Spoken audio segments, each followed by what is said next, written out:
Hey, this is Ellen J. Mann, and you're watching the Honor Yourself First show, the place to be when you're looking for information and inspiration on finding the real you and having the life that you desire and you deserve. And today with me, I have Janine Penner, who is a graduate from Ball State University from the School of Journalism. And Janie's going to be interviewing me today. And just talk about some topics that are of passion of mine. But Janie's written a lot of articles here in the Fort Wayne area. And which publications were those? Business People magazine, and they also produce a magazine called Fort Wayne Living, and I was able to write for both of those. I've also written for Fort Wayne Lutheran, the small newspaper that covers Lutheran churches in the area. Nice. So it's been fun. Nice. That's awesome.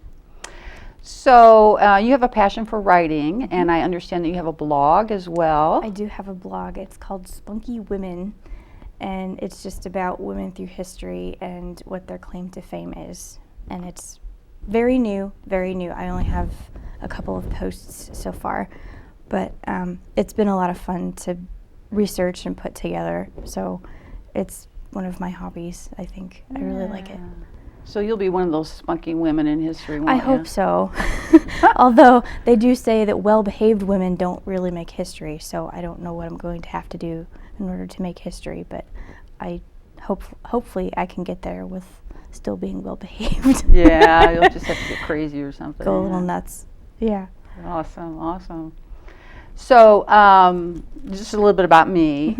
You know me, we're kind of family friends, but I'm a grandmother too, which keeps me very busy, but then I'm also a coach, a transition coach. Okay. I do writing myself, and we'll talk about that in a little bit. And then also I'm a transformational speaker. That goes along with my passion of trying to change the world. So what I do for my clients is we look at what they want in their lives. We look at the gap, and then together we come up with a plan or a process in order for them to reach that goal. So that's what I do, and a lot of people think it's pretty easy to do on their own, but they struggle with it. And why do you think that is? They just don't have the tools, and they just don't know how to even start. Yeah. That, and they get so busy with life. You know, life interrupts us when we're trying to be focused on our goals and our dreams. So I get to tell them what to do and hold them accountable for it. So it's an extraordinary job. Yeah. So did you have any questions of me? I think that answers most of what we wanted to cover in terms of biography. But what even made you decide to do this? I mean, what was the big kind of aha moment that made you sort of jump off the figural cliff of wanting to even begin this whole process? Yeah. Well, about 7 years ago, I lost my job. And as a 50-plus-year-old woman, I had to decide what I wanted to be when I grew up. And so I looked through the newspaper, and of course back then the economy went down the tank. So I looked through the newspaper, couldn't find anything, went on a lot of job interviews, was overqualified, blah, blah, blah. And so finally I decided, you know what, I'm going to start my own business. So what was that going to be? So I remembered an employee of mine always calling me coach. And I one day asked him, well, why don't you call me boss instead of coach? And he said, well, it's because you never really tell me what to do. You always encourage me. And so I Googled to find out what that was all about. And there was actually a whole career of being a coach. It's a thing. It's a real thing. Yeah. Exactly. And so then I went in search of, well, how do you be a coach? And a lot of that has to do with just talking to people and listening to people and helping them decide what's most important to them and then holding them accountable. And so I jumped off the ledge and paid for a lot of training, and I discovered a process called dream coaching, which is a step-by-step, not necessarily a linear process, but a process to find out and to discover your dreams and then make your dreams come true based on real life experience. So not necessarily like sleep analysis kind of dreaming, but no. like, here's what I want to do with my life. Exactly. Kind of, how do I do that? And then people come to you and they ask you questions. Cool. Exactly. Cool. And in that process, there was a section on purpose and passions, and it just really didn't cover a lot. So I Googled it on the computer again and Googled passions and came up with the passion test, and which is a book based by or written by Janet and Chris Atwood about how Janet discovered her passions and how she made them come true, and is really living in her passions right now. And so they both personally trained me to give the passion test, and I use it for all my curriculum. All my clients go through the passion test because it really brings clarity about what's really important to them in a very simple but profound way. It's really, really cool. So Cool. yeah, that was my aha on what I wanted to be when I grew up. So tell us a little bit. You've written a book recently called The Oil Lamp, I understand. Tell us a little bit about that process and what brought you to jump off of that particular figurative Cliff. ledge. Yeah. Well, the oil lamp, which I'm still writing, by the way, is based on my journey through my life. I'm a recovering codependent, and also a caregiver. Have been one since I was a kid. Oldest of 7 kids, had to take care of everybody. And then all through my life, I was always taking care of other people. And when I went through the coaching process, I spent a day with Marcia Weeder, who's the president of Dream University. And we talked about what was going on in my life and the blocks that were happening. And she finally turned to me and said, "Ellen, when's the last time you really honored yourself?" And it was like, oh, that's my message, because we teach what we learn or we're going through. And so I don't know, one day I looked at a lamp and I said, oh my gosh, that kind of incorporates everything that I was thinking about, all the different concepts.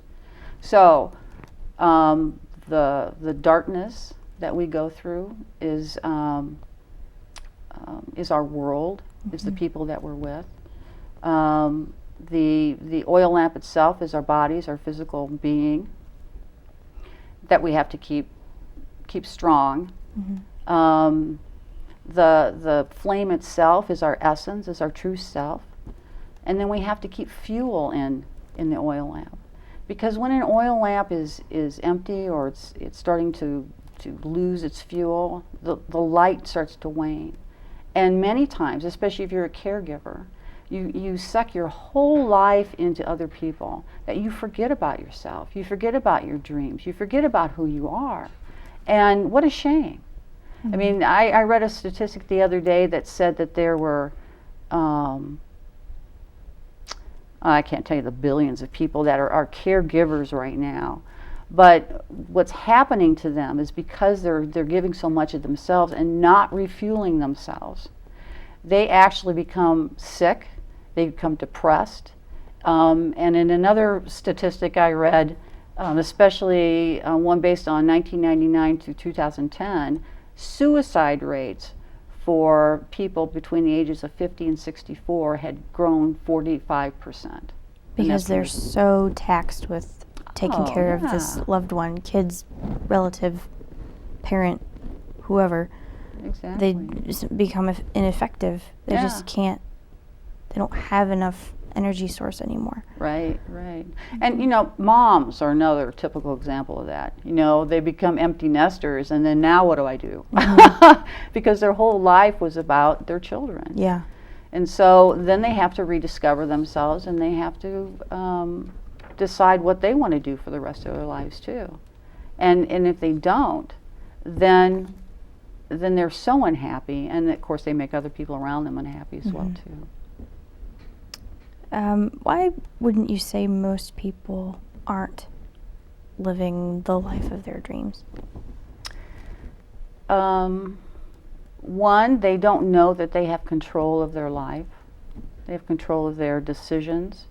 Every day is a choice, and everything that we do is a choice.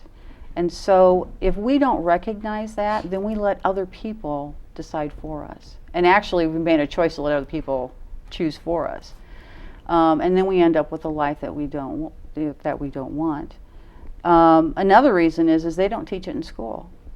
You know, you learn history, you learn math, you learn sciences, you learn everything around the world, but you don't learn about yourself and how to be your true self. And in fact, too many times, even when we were asked to color inside of the lines, that may not be who we were or who we are. So I don't, nothing against education and schools, because I was trained as a teacher, but I just don't think that the schools really focus on bringing out the best in kids, who they are and who they should be. And they tell them that they can't have the dreams that they want to. You know, when But darn it, they know the Pythagorean theorem. Exactly. I remember I was the first time somebody said, "Well, what do you want to be when you grow up?" Well, I wanted to be a cowboy girl nurse. You know, I watched Roy Rogers and Dale Evans and Sky King and all those other ones, and I just thought that would be the coolest thing, to be out with the cowboys and take care of them. But everybody told me, no, you can't do that. And then I wanted to be an astronaut. Well, you know, first off, I was a woman, and second off, I wore glasses, and so I couldn't be that either. So all along, people were telling me, no, you can't do that, you can't do that. And I went to school to become a teacher because my parents were a teacher, and my mom told me, well, if anything else, you can always teach. You know. Do you think people put limitations on themselves Oh, based on X amount of things, and the fact that they are a specific gender even too? I think so. yeah, we have beliefs that we hold true to us, and we react every day from our beliefs. And sometimes we don't even know what we believe. You know, it's just a natural thing that comes out from our subconscious. Yeah. So you bet, limiting beliefs can hold a lot of people back. And the truth is that the reason people really don't have a life that they want is because they don't believe they can, or they're not worthy. What's another part of your message that you want to help people understand through the oil lamp? Well, the first part's being a co-creator of your life. You have a choice in everything that you do. And then the second part is just to understand that without being your full true self, you're really dishonoring not only yourself but the world as well. Too often we just don't recognize the fact that who we are inside is the greatest gift that was given to us. And we were given that at birth. You know, God lit our spark. He gave us passion and our passions and purpose when we were born. And to not live that out is a true travesty. Yeah. So how, for people who are spiritual and believe in God and believe that He has ultimate control over what happens to us, the good things and the bad things, how do you marry this taking control of my life versus also letting God be in control? How do those two things coexist? Well, first off, we were given free will at birth. And so that immediately put that choice option in there for us. So we were gifted with being a co-creator, with being somebody who had a responsibility to take and make decisions for their life. God wants for us more than anything that we could ever imagine, and we're the only ones that hold ourselves back from that. So He sets the plan for us, and then He lets us live. And if you really look at your life, and I know you're kind of young, so you may not Don't have that much to look at yet. Fully appreciate that. But if you look back at the journey of your life, even when you made wrong choices, God course corrects us throughout the whole process. And if you're wise enough to say, even in the bad times, to learn about what is the gift in the bad times, then you can not only avoid it for the future, but it's something that enriches you and hones you and really points you more towards your purpose. You know, there's no accidents in life. There really aren't. But we're also not puppets. So the people that come into our lives and the situations that occur to us are there for a reason. And I guess a good story with that is because I'm a codependent, my relationships with the men, I always had people that were alcoholics. Of course, I didn't realize that at the time, but so there were times where it got really bad with them, where they were very, very abusive. And at that time, I thought, oh, poor me, poor me. Well, years later, I became a minister at Concordia. And I had a care receiver that was in the same situation. Only hers was also physically abusive. And because I could come from a place where I really understood what she was going through, I was able to help guide her in the areas that she needed to go, and had patience with her. Because, you know, when you're in that type of situation and you should be leaving the house, they say it takes 7 times of leaving before you actually finally do. So to have patience and listen and care, but also be strong and be honest with them was the key. And I couldn't have done that from another place. And so that situation, that the period in my life, really helped serve others. I was actually going to ask you more about this personal story of yours that you had. You said, we had talked a little bit earlier this week, and you said you've always been a caregiver, and had grown up hearing it's better to give than to receive. Tell me a little bit about that experience and how that helped you and taught you, and just about that experience. Okay. Well, it's something that we learn in our religion classes. It's better to give than to receive. But it's been my experience that it's only part of the story. Yes, it's good to give, but if you're giving, only if you're giving from a place where you're full, where your oil lamp is full. Of course, if there's nothing there, there's nothing to give. But also it needs to come from a place of where you feel that you have more than enough, that you're abundant in what you're doing.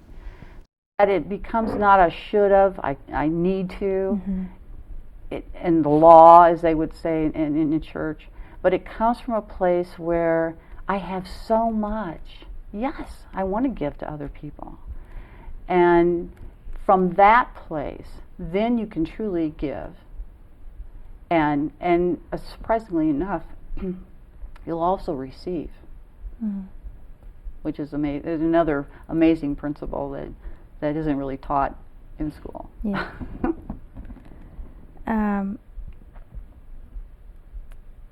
You had mentioned a story to me, and I'm looking through my notes here.